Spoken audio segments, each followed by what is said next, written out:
Last lecture में हमने electrocardiograph के बारे में डिटेल में डिस्कस किया। आज हम इसको एक बार शॉर्ट में रिवाइज करेंगे और फिर कुछ पॉइंट्स समझने की कोशिश करेंगे। इलेक्ट्रोकार्डियोग्राम और इलेक्ट्रोकार्डियोग्राफ में हमने एक डिफरेंस देखा था। इलेक्ट्रोकार्डियोग्राम हमने ग्राफिकल रिप्रेजेंटेशन को कहा था और इलेक्ट्रोकार्डियोग्राफ हमने उस मशीन को कहा था जो ग्राफिकल रिप्रेजेंटेशन हमको शो करती है।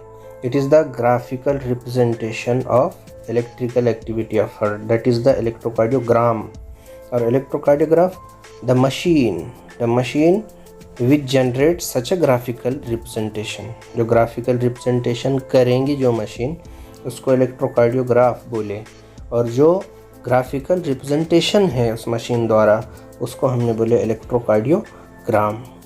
ओके, ये हमने लास्ट लेक्चर में डिटेल में डिस्कस किए थे। हमने बेसिक कंसेप्ट डिस्कस किए थे।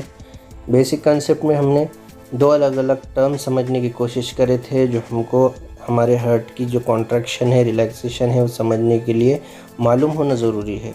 एक देखे थे डीपोलराइजेशन और दूसरा देखे थे पोलराइजेशन। डीपोलराइजेशन के लिए इस इमेज के माध्यम से हमने उसको समझने की कोशिश की। यहाँ पर हमने डीपोलराइजेशन के कॉन्टेक्स्ट में देखा था कि डीपोलराइजेशन में हमारे मसल्स कॉन्ट्रैक्ट होंगे, मतलब मसल्स का कॉन्स्ट्रक्शन होगा, मतलब हमारे जो मसल्स है उसमें सिस्टोलिक कंडीशन होंगी डीपोलराइजेशन की सिचुएशन में। डीपोलराइजेशन की सिचुएशन में सेलुलर लेवल पे क्या होगा? Entry of sodium ions inside the cell. हमारे जो सेल्स है उसमें सोडियम आयंस आएंगे एक्स्ट्रा सेलुलर फ्लूइड से इंट्रा सेलुलर फ्लूइड में। पोलराइजेशन में क्या होगा? पोलराइजेशन में मसल्स जो होंगे हमारे हार्ट के वो रिलैक्स होंगे, मतलब हमारे हार्ट के मसल्स की डायस्टोलिक कंडीशन रहेंगी और potassium ions moves from the cell. यहाँ पर देखिए डायग्राम में पोटाशियम आयन क्या हो रहे हैं? सेल के बाहर जा रहे हैं। ये पोलराइजेशन की कंडीशन है। और डीपोलराइजेशन में सोडियम आयन सेल के अंदर आएंगे। पोलराइजेशन की कंडीशन में सेल के बाहर और अंदर एक पोलैरिटी पैटर्न बनेगा, बाहर पॉजिटिव चार्ज अंदर निगेटिव चार्ज।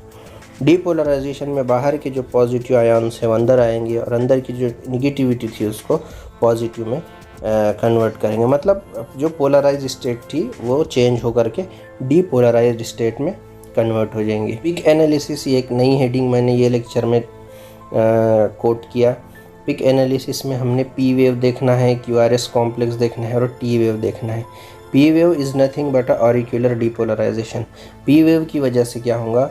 ऑरिक्यूलर डीपोलराइजेशन होगा, मतलब ऑरिकल्स का सिस्टोल का फेज हमको देखने को मिलेगा। Impulse generated due to the SA node. हमारे हार्ट में कितने? 4 चेम्बर हैं। ओके, 4 चेम्बर में जो ऊपर के 2 चेम्बर है उसको हम क्या बोलेंगे? ऑरिकल्स बोलेंगे।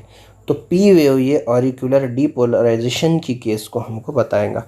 और ये ऑरिकल्स में जो डीपोलराइजेशन की कंडीशन आएंगी, ऑरिक्यूलर सिस्टोल कंडीशन डेवलप होंगी हमारे ऑरिकल्स में, वो SA नोट की वजह से होंगी। SA नोट हमारे अपर कॉर्नर पे प्रेजेंट है, ठीक है। SA नोट इम्पल्स जनरेट करेगा और ऑरिकल्स में क्या होगा? इलेक्ट्रिकल सिग्नल ट्रांसफ़र होंगे और इलेक्ट्रिकल सिग्नल ऑरिकल्स में ट्रांसफ़र होने की वजह से ऑरिक्यूलर डीपोलराइजेशन यहाँ पर हमको देखने को मिलेगा। ओके, उसके बाद है QRS complex. QRS complex is nothing but a ventricular depolarization और वेंट्रिकुलर सिस्टोल। जो वेंट्रिकल्स है उनके कॉन्ट्रैक्शन के लिए हमको जो पिक मिलेगा वो क्यूआरएस कॉम्प्लेक्स में। Impulse generated due to a AV node bundle of His in Purkinje fibres. AV node bundle of His और पर्किंजे फाइबर्स की वजह से जो इम्पल्स जनरेट होंगे उससे हमको वेंट्रिकुलर डीपोलराइजेशन की कंडीशन देखने को मिलेंगे। लास्ट में फिर टी वेव है जो वेंट्रिकुलर रिपोलराइजेशन की सिस्टोलिक कंडीशन थी, ठीक है। उसके बाद वेंट्रिकल्स की सिस्टोलिक कंडीशन थी, उसके बाद वेंट्रिकल्स की डायस्टोलिक कंडीशन थी, मतलब ऑरिकल्स कॉन्ट्रैक्ट हुए, रिलैक्स हुए, वेंट्रिकल्स कॉन्ट्रैक्ट हुए, रिलैक्स हुए। ये एक हार्ट बीट है। तो ये एक हार्ट बीट में हमको जो पिक मिलेंगे वो एक पी वेव का फॉर्म रहेगा, एक क्यूआरएस कॉम्प्लेक्स रहेगा और एक टी वेव रहेगा। आगे ग्राफ देखे थे हमने लास्ट लेक्चर में, ठीक है। मैंने डिटेल में डिस्कस किया था। आइसोइलेक्ट्रिक लाइन, मतलब जो इमेजिनरी लाइन है उसके ऊपर जो पिक आएंगे वो पॉजिटिव डिफ्लेक्शन है, नीचे जो पिक आएंगे वो नेगेटिव डिफ्लेक्शन है, ये हमने डिस्कस किए थे। क्यूआरएस कॉम्प्लेक्स में हमको जो पिक मिला था वो एक्चुअली क्या था? वेंट्रिकुलर सिस्टोल था। और पी वेव जो मिला था हमको वो क्या था? एट्रियल सिस्टोल था। और टी वेव ये क्या था? वेंट्रिकुलर डायस्टोल था जिसको वेंट्रिकुलर रिपोलराइजेशन बोल सके, लास्ट लेक्चर में देखे थे। उसके बाद मैंने एनसीईआरटी के पॉइंट्स आपके सामने डिस्कस किया था। ओके, जो मशीन है उसका जो साउंड है यहाँ पर डिस्कस किया कंटिन्यूसली। ये जो साउंड डेवलप हो, तो ये जो साउंड है ये हम उस मशीन के थ्रू सुन सकते हैं। ओके, ईसीजी की मशीन के बारे में डिस्कशन हुआ।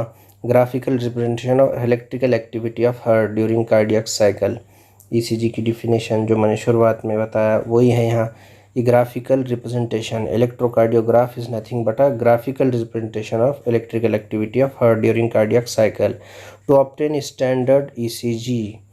ठीक है, स्टैंडर्ड ईसीजी जो मिलेगा उसको इलेक्ट्रोकार्डियोग्राम बोलेंगे। यहाँ पर electrocardiograph use to obtain electrocardiogram, मतलब जो हमको ग्राफ मिलेगा उसको क्या बोल रहे हैं हम, इलेक्ट्रोकार्डियोग्राम बोल रहे हैं। मैंने शुरुआत में डिस्कस किया।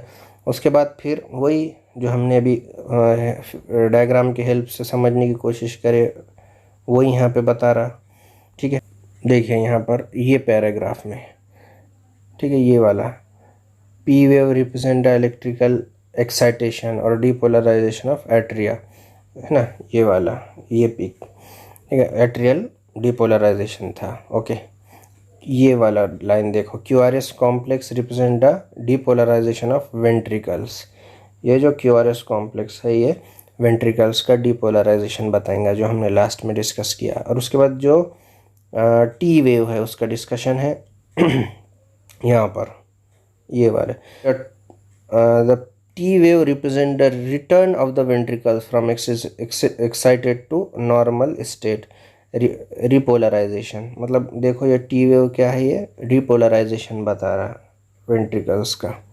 ठीक है, अब ये जो ग्राफ मिला हमको, ओके, ये जो एक सिंगल ग्राफ मिला कहाँ से, ये पी वेव से लेकर के तो ये टी वेव तक, ये जो ग्राफ है ये एक कार्डियक साइकिल का है।